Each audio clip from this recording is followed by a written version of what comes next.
Hello बच्चों, कैसे उम्मीद करते हैं कि आप सभी को अच्छे होंगे। आपका मेरे चैनल पर एक बार फिर से बहुत बहुत स्वागत है। आज हम लोग इस वीडियो में क्लास 8 का एक्सरसाइज 13.1 पढ़ेंगे, जिसमें हमें मेंसुरेशन के बारे में पढ़ना है। और वह भी इस एक्सरसाइज में हमें वृत्त, आयत, वर्ग, त्रिभुज इत्यादि के क्षेत्रफल के बारे में पढ़ना है। तो चलिए शुरू करते हैं। वीडियो शुरू करने से पहले नए आने वाले बच्चों से गुजारिश है कि लाल बटन दबाकर मेरे चैनल को सब्सक्राइब कीजिए और साथ ही साथ बेल आइकन भी जरूर दबाइए। तो चलिए शुरू करते हैं। सबसे पहले यहाँ पे थोड़ा सा मैं इसका इंट्रोडक्शन बता देता हूँ। वर्ग,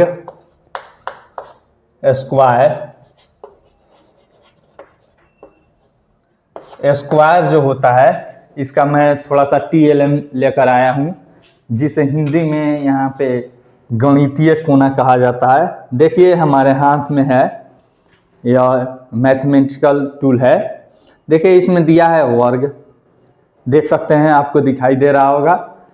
इसमें क्या है, देखिए इसमें सभी भुजा आपस में बराबर है और प्रत्येक कोण 90 डिग्री का है। तो यहाँ पे मैं इसका डेफिनेशन लिख देता हूँ। सभी भुजा बराबर तथा प्रत्येक कोण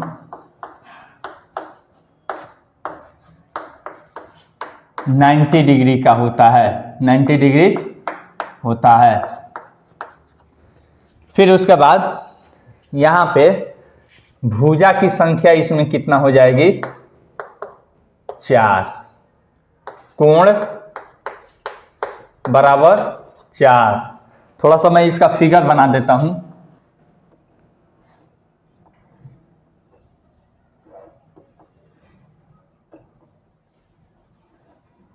यह है हमारा वर्ग ABCD। सभी भुजा इसकी आपस में बराबर होती है। प्रत्येक कोण 90 डिग्री का होता है, प्रत्येक कोण 90 डिग्री का होता है। फिर उसके बाद कोण हो गया। फिर उसके बाद यहाँ पे एक विकर्ण होता है। इसकी विकर्ण भी आपस में क्या होती है, बराबर होती है। विकर्ण यहाँ पे मैं लिख देता हूं, विकर्ण दो बराबर विकर्ण डायगोनल। फिर उसके बाद यहाँ पे देखिए विकर्ण का सूत्र क्या होता है, इसको हम देख लेते हैं। विकर्ण बराबर रूट अंडर, अब यहाँ पे यह देखिए एक क्या बन जा रहा है, समकोण त्रिभुज बन जा रहा है। तो कोण बराबर क्या होता है, रूट अंडर लंब स्क्वायर प्लस आधार स्क्वायर होता है। तो यहाँ पे भुजा विकर्ण बराबर ए स्क्वायर, भुजा को ए मैं मान लेता हूं। तो ए स्क्वायर प्लस ए स्क्वायर बराबर क्या आ जाएगा, 2a स्क्वायर बराबर क्या आ जाता है, यहाँ पे ए स्क्वायर रूट से बाहर आ जाएगा तो रूट 2 और गुना भुजा, रूट 2 गुना भुजा, यानी कि इतना बराबर रूट 2 ए गुना ए आ जाता है। तो यानी कि रूट 2 गुना भुजा या फिर भुजा रूट 2 आप याद रखते हैं।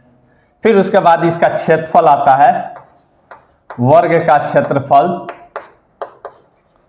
बराबर भुजा गुना भुजा, भुजा गुना भुजा, यानी ए गुना ए बराबर ए स्क्वायर। फिर उसके बाद परिमाप इसका होता है, परिमाप परिमीटर बराबर,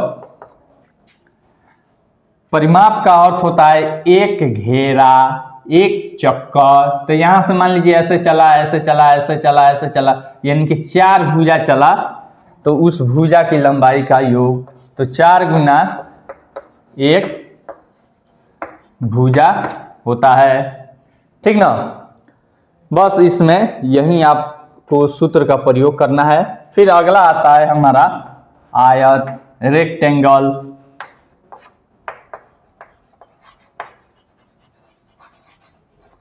रेक्टेंगल। देखिए रेक्टेंगल का मैं एक चित्र दिखा देता हूं। यहाँ पे देखिए हमारा मैथमेटिकल टूल्स में दिया है। इसमें देखिए तो इसमें क्या अंतर है वर्ग से, इसमें लंबाई थोड़ा सा बड़ा कर दिया है, यही ना एक अंतर है, बाकी कोई अंतर आपको नहीं दिखेगा। तो यहाँ पे देखिए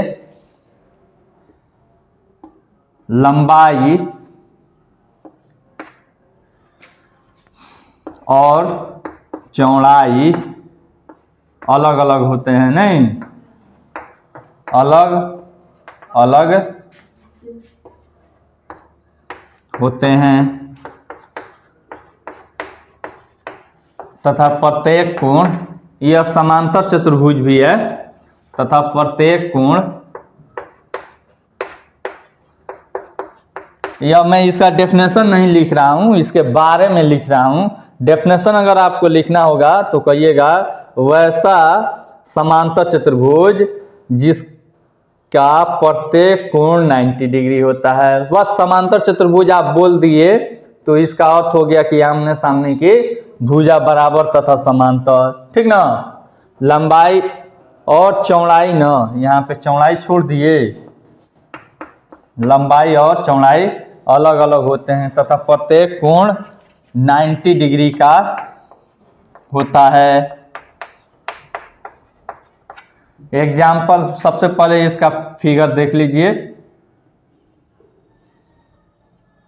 यह है यह भुजा बराबर यह भुजा और यह भुजा बराबर यह भुजा, यानी कि लंबाई और चौड़ाई का अलग अलग मान है। और प्रत्येक कोण कितना डिग्री होता है, 90 डिग्री होता है। प्रत्येक कोण 90 डिग्री का होता है। अब इसका गुण यानी कि प्रॉपर्टीज में लिख देता हूं। इसमें भी देखिए 4 कोण 4 भुजा, यहाँ पे मैं लिख रहा हूं भुजा बराबर 4, कोण की संख्या बराबर 4, प्रत्येक कोण कितना डिग्री, 90 डिग्री। फिर उसके बाद यहाँ पे विकर्ण बराबर, ऐसे यह विकर्ण हो जाएगा, यह बीडी विकर्ण बराबर, यहाँ पे देखिए यह एक समकोण त्रिभुज है, समकोण त्रिभुज का कर्ण हो जाएगा, कर्ण बराबर रूट अंडर आधार स्क्वायर प्लस लंब स्क्वायर होता है। तो यहाँ पे मैं लिख देता हूं विकर्ण बराबर रूट अंडर लंबाई स्क्वायर प्लस चौड़ाई स्क्वायर। कितने विकर्ण होती है, दोनों विकर्ण क्या होती है, बराबर होती है, ठीक ना। यहाँ पे मैं लिख देता हूं 2 बराबर विकर्ण, ठीक ना। फिर उसके बाद इसका परिमाप होता है, तो यहाँ पे देखिए परिमाप बराबर 2 इंटू, अब देखिए इसका एक चक्कर लगाना है, तो यहाँ से जाएगा, एक चौड़ाई चला, एक लंबाई चला, फिर चौड़ाई चला, फिर लंबाई चला, यानी कि 2 चौड़ाई और 2 लंबाई। तो उस 2 को कॉमन कर लिया जाता है, 2 इंटू लंबाई प्लस चौड़ाई। यह है इसका परिमाप का सूत्र, आयत का परिमाप। इसका क्षेत्रफल बराबर क्या हो जाता है, लंबाई गुना चौड़ाई, लंबाई गुना चौड़ाई। बस आयत में इतना ही आपको है। फिर उसके बाद एक त्रिभुज आता है, तो यहाँ पे मैं त्रिभुज का थोड़ा सा ब्रैकेट में डालकर बना देता हूं। त्रिभुज ट्राइएंगल,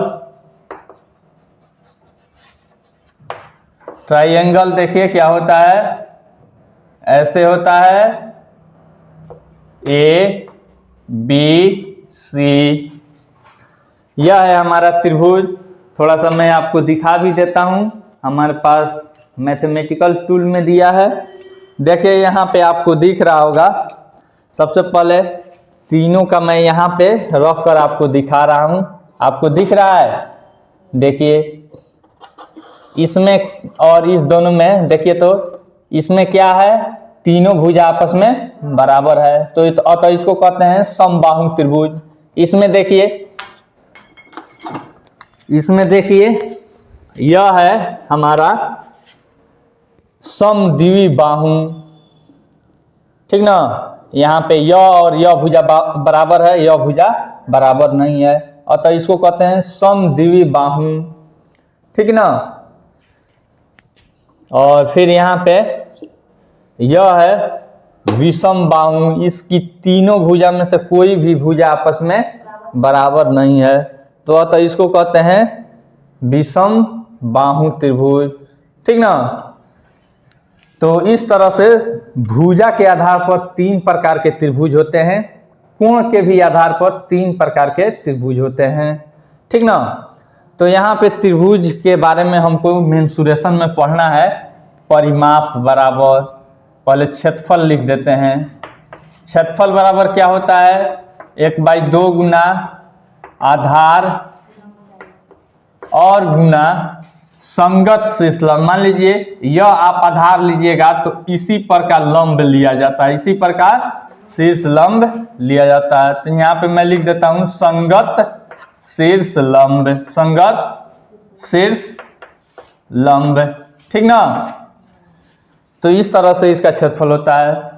परिमाप बराबर क्या होता है, तो परिमाप बराबर देखिए तो यह भुजा और यह भुजा, एक चक्कर लगाने के लिए तीनों भुजा का योग निकालेंगे कि नहीं, तो यहाँ पे तीनों भुजाओं का योग, भुजाओं का योग इस तरह से निकाला जाता है। अगर मान लीजिए समबाहु त्रिभुज आता है तो उसका क्षेत्रफल हो जाता है √3/4 गुना भुजा स्क्वायर, वह सीधे निकाल दिया जाता है। और वह सूत्र कैसे आता है उसको हम आगे कभी डिस्कस करेंगे। फिर उसके बाद एक और चीज हमको दिया है, वृत्त दिया है। देख रहे हैं आप लोग कैरम बोर्ड खेले होइएगा, उसमें भी ऐसा डिस्क आप लोग देखे होइएगा, दिख रहा है ना। तो यह है वृत्त आपका। तो वृत्त में क्या होता है, यहाँ पे मैं लिख देता हूँ, थोड़ा सा जगह है, फिर आगे मैं सीधे चैप्टर पे जाऊंगा।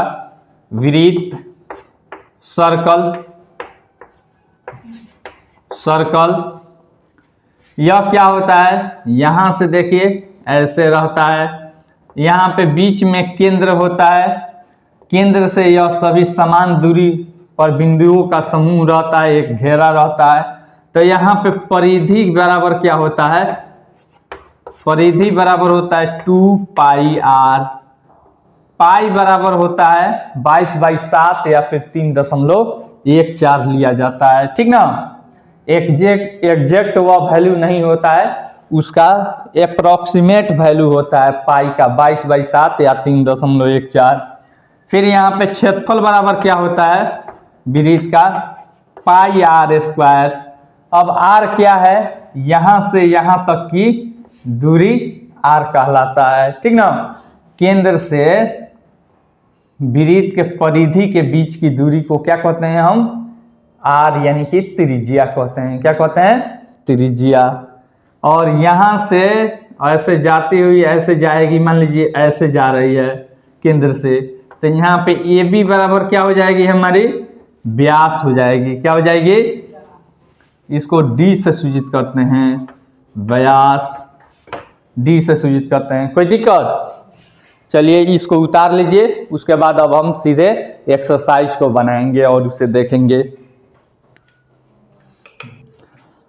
1 नंबर सवाल में हम देखते हैं, कह रहा है बगल की आकृतियों में एक आयताकार और एक वर्गाकार खेल के मैदान के माप दिए हुए हैं। यदि इनके परिमाप समान हैं तो किस मैदान का क्षेत्रफल अधिक होगा।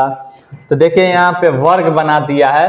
सबसे पहले मैं चित्र बनाकर आपको बता रहा हूँ। यहाँ पे वर्ग दे दिया है 80 मीटर है, 80 मीटर है, 80 मीटर है, 80 मीटर है, ठीक ना। और यहाँ पे 60, देखिए पहले फिगर बना देता हूँ, यह है 60 मीटर और फिर यह है 100 मीटर, यह भी आपका 100 मीटर हो जाएगा, यह भी 60 मीटर। यह आयत है। देखिए इसका परिमाप 832 और फिर इसका भी 320, यानी कि दोनों का 320 मीटर है। तो कह रहा है किस मैदान का क्षेत्रफल अधिक है। तो वर्ग का पहले क्षेत्रफल निकालेंगे।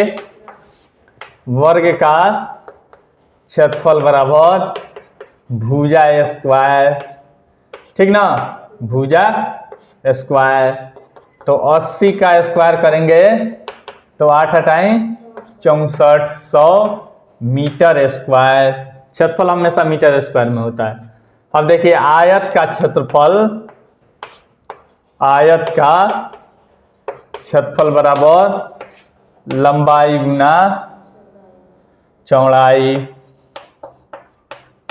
लंबाई कितना है 100 मल्टीप्लाई बाय 60, 6 एकम 6 और 3 0, 6000 मीटर स्क्वायर।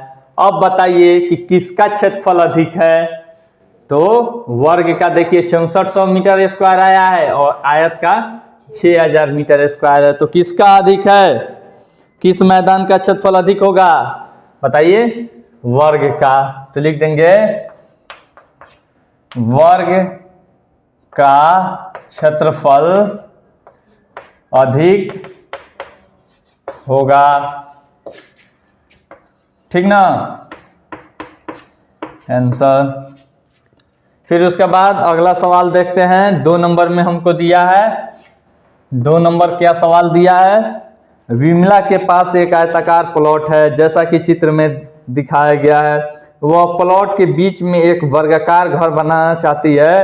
घर के चारों ओर फुलवारी लगवानी है। उसे फुलवारी लगाने में 40 रुपये प्रति वर्ग मीटर की दर से कितने रुपये खर्च करने होंगे, ठीक ना। तो सबसे पहले मैं चित्र बना देता हूं। यहाँ पे एक आयताकार प्लॉट है, यह है 60 मीटर और यह है 80 मीटर और बीच में घर है, बीच में घर है,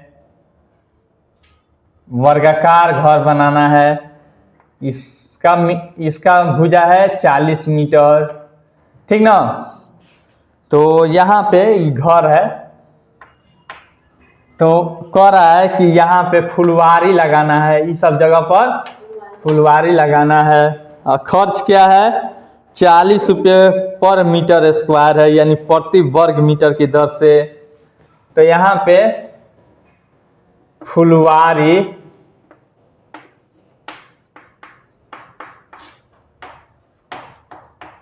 लगाने का खर्च बराबर कितना है 40 न है, हाँ।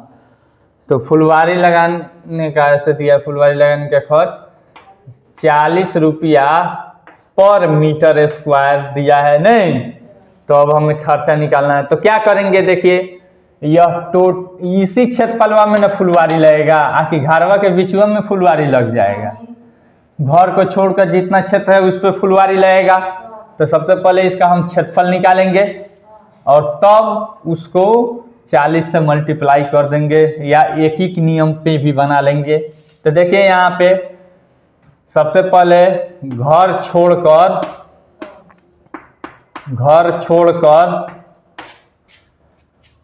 खेत का क्षेत्रफल बराबर आयत का क्षेत्रफल और माइनस वर्ग का क्षेत्रफल हो जाएगा कि नहीं। तो आयत का क्षेत्रफल लंबाई गुना चौड़ाई होता है, सूत्र लिख लीजिए, और माइनस वर्ग का क्षेत्रफल भुजा स्क्वायर। तो लंबाई है 80 गुना 60 और माइनस इसका है 40 का स्क्वायर। 8 6 का 48, 4800 माइनस 4 चुका 1600। 8 में से 6 जाएगा 2, 4 में से 1 गया 3, 3200 मीटर स्क्वायर क्या बच गया, हमारा जगह बच गया जिस पर फुलवारी लगानी है। तो 1 मीटर स्क्वायर का खर्च है 40 रुपया। तो इतना मीटर स्क्वायर का तो डायरेक्ट 40 से गुना कर देंगे कि नहीं समझ में आ रहा है तो ऐसे लिख लीजिए, चूंकि प्रति वर्ग मीटर स्क्वायर का अर्थ है 1 मीटर, नहीं 1 मीटर स्क्वायर का खर्च है 40 रुपया। इसीलिए कितना 3200 मीटर स्क्वायर का खर्च बराबर 40 गुना 3200। 4 दूनी 8, 4 तिहाई 12 और यहाँ पे 3 जीरो, ठीक ना। इकाई, दहाई, सैकड़ा, हजार, उसके बाद 10,000 और लाख, 1,28,000 रुपया इसको खर्च लगेगा फुलवारी लगाने में, ठीक ना। चलिए उतारना है तो उतारिए, नहीं तो फ्रेश करते हैं। 3 नंबर सवाल कह रहा है अमरेश अपने घर के आंगन में ईंट बिछवाना चाहता है। यदि आंगन की लंबाई 20 मीटर और चौड़ाई 15 मीटर हो तथा एक ईंट की लंबाई 15 सेमी और 80 सेमी हो तो उस आंगन में कितनी ईंटें लगेंगी। तो देखिए यहाँ पे सबसे पहले आंगन का लंबाई और चौड़ाई हमको दिया है।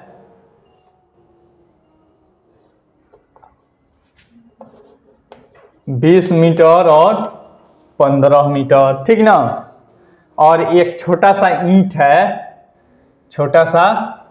है, इसका दे दिया है कितना 25 cm और 80 cm, 80 cm और इसका 25 cm। तो कितना ईंट इस पूरे पर बिछाने पर लगेगा। तो ध्यान से देखिए यहाँ पे आपको समझना है, यह मीटर में है, यह भी मीटर में है, लेकिन यह क्या है सेंटीमीटर में है, तो इसको भी हम सीएम में बदल लेंगे। तो यहाँ पे आंगन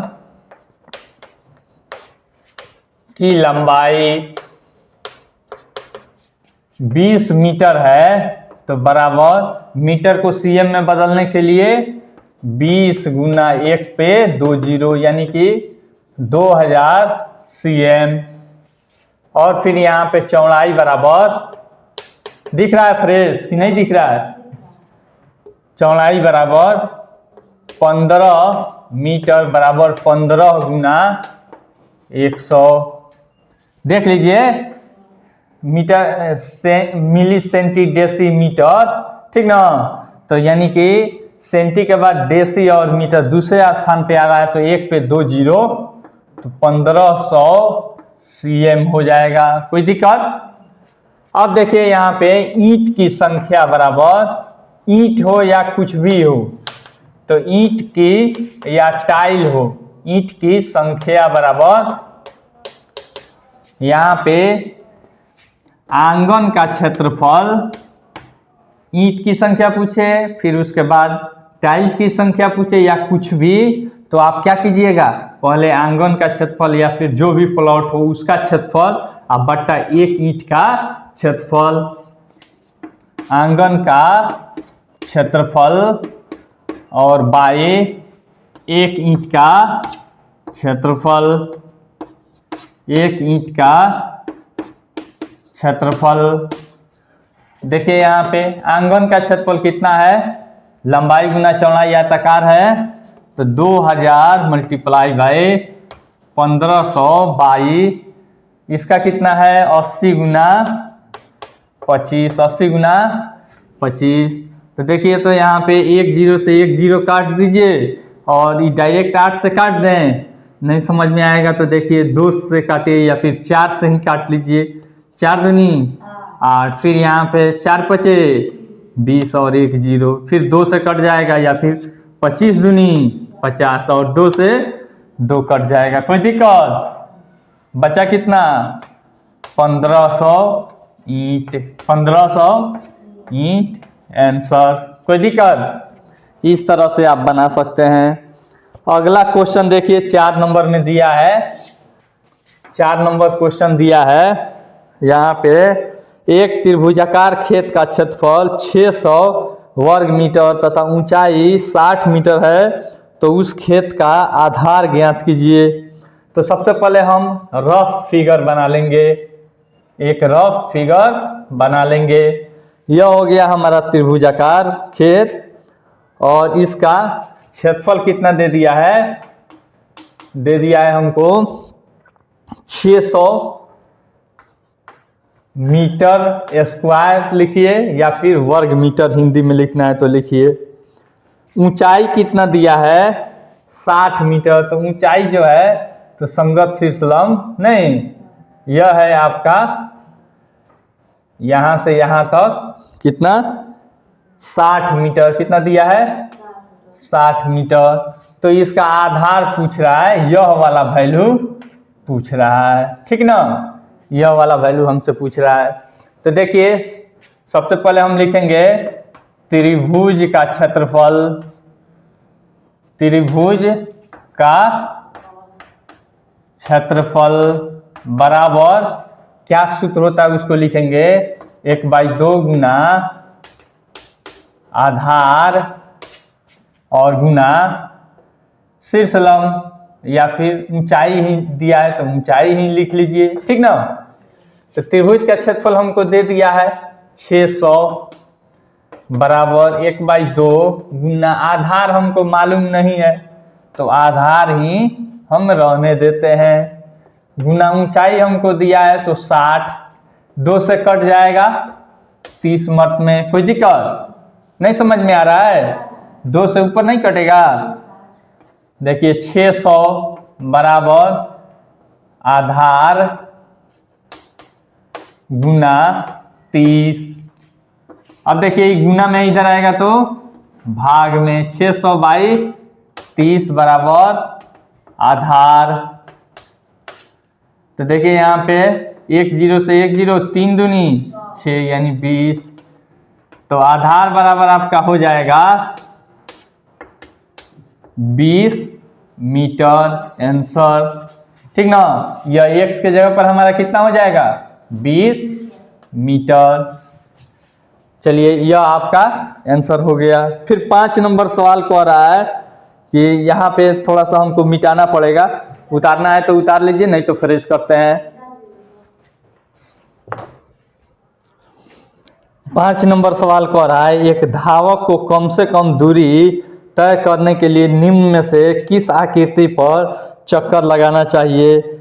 आप जानते हैं कि संपूर्ण वृत्त की परिधि का सूत्र C बराबर 2πr, जहां r बराबर वृत्त की त्रिज्या है। चलिए जो जो फिगर दिया है उसको मैं पहले बना लेता हूं। यहाँ पे एक ऐसे फिगर दिया है, यहाँ पे त्रिज्या है और यहाँ से यहाँ तक 42 मीटर दिया है। फिर उसके बाद एक दिया है यहाँ पे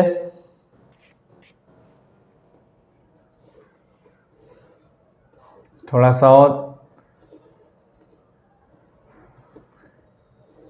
ऐसे बनाया है और फिर यहाँ पे ऐसे बनाया है, ऐसे करके बनाया है। यह है 14 मीटर और फिर यह भी 14 मीटर और यह भी 14 मीटर। फिर उसके बाद एक वृत्त बनाया है, बड़का बना दिए, थोड़ा छोटा ही बना लीजिए।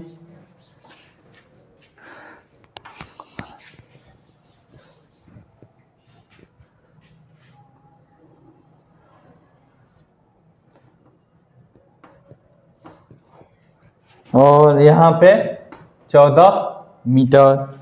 तो एक धावक है, उससे कहा जाता है कि आप तीनों में से किसी एक आकृति पे आपको एक चक्कर लगाना है। तो धावक अगर पढ़ा लिखा नहीं रहेगा तो कहेगा कि हम किसी पर ही लगा लेते हैं चक्कर, ठीक ना।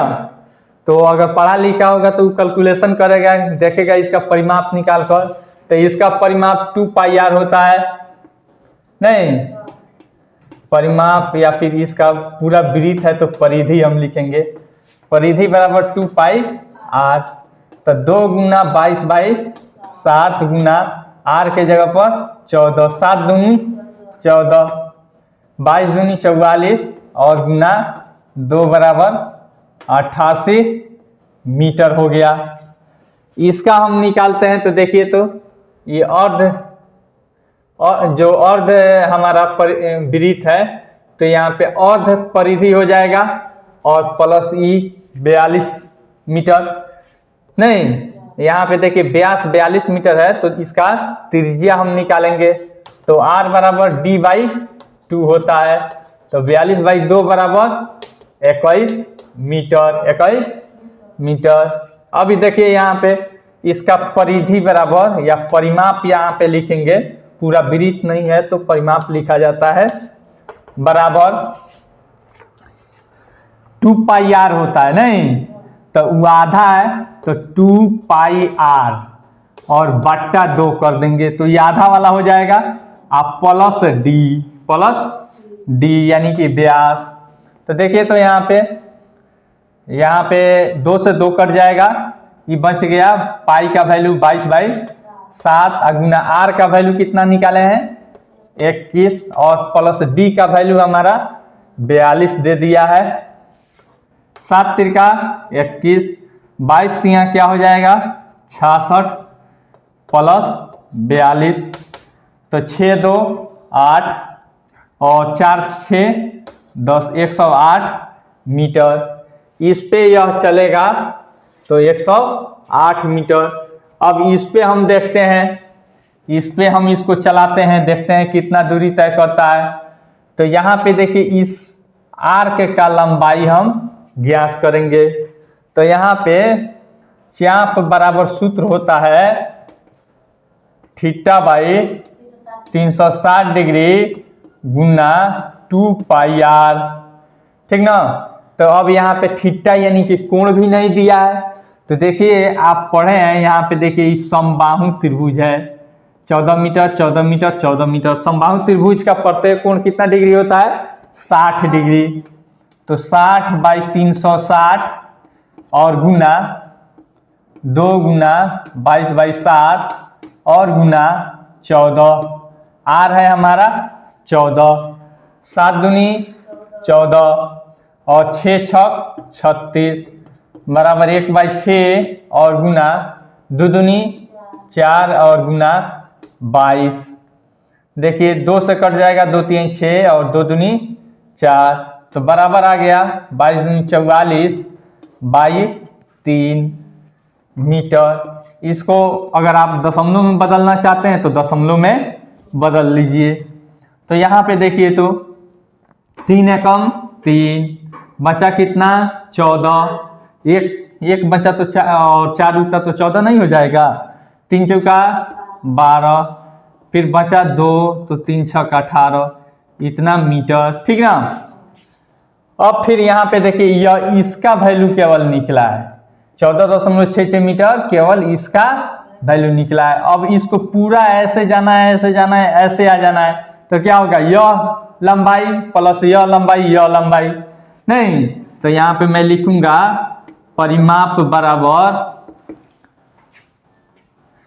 चाप प्लस 2 गुना आर, नहीं यानी कि 2 आर है, यह एक आर है और यह एक आर है। तो चाप है 14.66 और प्लस 2 गुना 14.66 और प्लस 28 बराबर हो जाएगा हमारा, जोड़ लीजिए 8 4 12 और फिर यहाँ पे 2 1 3 1 4 42.66 मीटर, ठीक ना। इतना देखिए तो इस पे चल रहा है तो 108 मीटर, इस पे चल रहा है तो 42.66 मीटर और इस पे चल रहा है तो 88 मीटर। तो धावक किस पर चलने की कोशिश करेगा, देखिए तो कम दूरी तय करने के लिए किस आकृति पर चलेगा, यहाँ पे इस पे नहीं। तो कम दूरी के लिए यहाँ पे मैं लिख देता हूँ, यहाँ पे देखिए तो यहाँ पे दिख रहा है यहाँ तक, तो यहाँ पे मैं लिख देता हूँ कम दूरी तय करने के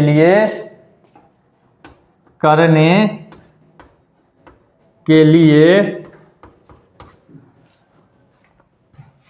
यह इसे कहते हैं त्रिज्यखंड। 2 त्रिज्या है और एक चाप से बना हुआ क्षेत्र त्रिज्यखंड कहलाता है। सेक्टर कम दूरी तय करने के लिए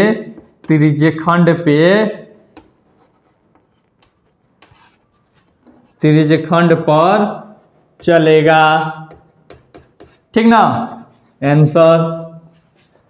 फिर एक चीज और थोड़ा सा वृत्त के बारे में आपको मैं बताना चाहूंगा, क्यों कहीं आपको आगे चलकर परेशानी ना हो।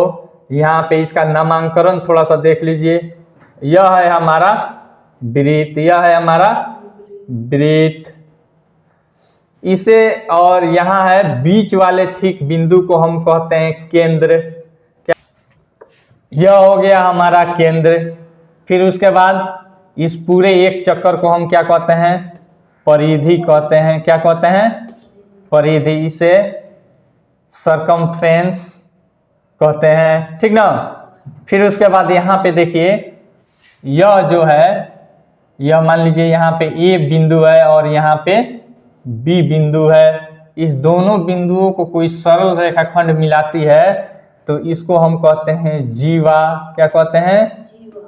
जीवा कॉर्ड। फिर उसके बाद एक और फिगर मैं यहाँ पे बना देता हूँ और तब आपको बताने की कोशिश करूंगा। फिर यहाँ पे देखिए, यहाँ पे ए है और यहाँ पे बी है, तो यहाँ से यहाँ तक का ध्यान से देखिएगा, ऐसे जो वक्र दूरी रहती है, ठीक ना, तो इसको हम कहते हैं चाप। क्या कहते हैं? चाप, आर्क, ठीक ना, ARC। इसको डिनोट कैसे करते हैं? AB के ऊपर ऐसे लिख देते हैं, ठीक ना। और इसको कैसे डिनोट करते हैं? AB के ऊपर ऐसे लिखते हैं, ठीक है। फिर उसके बाद यहाँ पे देखिए, यहाँ से यहाँ तक ऐसे हम कोई ले लेते हैं, यहाँ पे X और यहाँ पे Y, यहाँ पे, तो यह जो हमारा क्षेत्र है, इस क्षेत्र को हम क्या कहते हैं? त्रिज्यखंड कहते हैं। देखिए यहाँ पे दो त्रिज्या और एक चाप से बने हुए क्षेत्र को हम क्या कहते हैं? त्रिज्यखंड। त्रिज्याखंड नहीं, त्रिज्यखंड, ठीक ना। फिर उसके बाद देखिए, एक होता है यहाँ पे मैं दिखा देता हूं, एक यहाँ से ऐसे जो जाती है सीधी रेखाखंड, तो इसको हम क्या कहते हैं? व्यास कहते हैं। क्या कहते हैं? व्यास। M यहाँ पे वो इसको डिनोट करते हैं और इसको हम कहते हैं व्यास, ठीक ना। इसे D से हम सूचित करते हैं। किस चीज से? D से सूचित करते हैं। MN व्यास, MN व्यास हो जाएगा। फिर उसके बाद यहाँ पे देखिए, एक होता है वृत्तखंड।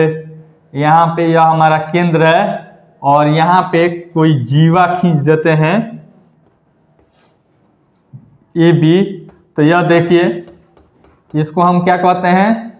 वृत्त का यह टुकड़ा है, तो यहाँ पे हम कहते हैं वृत्तखंड, वृत्तखंड, ठीक ना। और यह देखिए, व्यास से नीचे है, ठीक ना, या फिर केंद्र से यह नीचे है। यह छोटा जब वृत्तखंड रहता है तो उसे हम कहते हैं लघु वृत्तखंड। क्या कहते हैं? लघु, यानी कि वृत्त का यह छोटा टुकड़ा है तो इसको कहते हैं लघु वृत्तखंड, और ये वाला क्षेत्र को, बड़ा वाला को दीर्घ वृत्तखंड, ठीक ना। यह सब वृत्त का थोड़ा सा नामांकन है, यह चीज आप लोग को जानना जरूरी है। चलिए, उतारना है तो उतार लीजिए, नहीं तो फ्रेश करते हैं। आई होप आपको यह वीडियो बहुत पसंद आई होगी। अगर वीडियो पसंद आई तो लाइक कीजिए, अपने फ्रेंड्स के साथ शेयर कीजिए। अगर अभी तक आपने चैनल को सब्सक्राइब नहीं किया है तो चैनल को सब्सक्राइब करना मत भूलिए। Thanks for watching.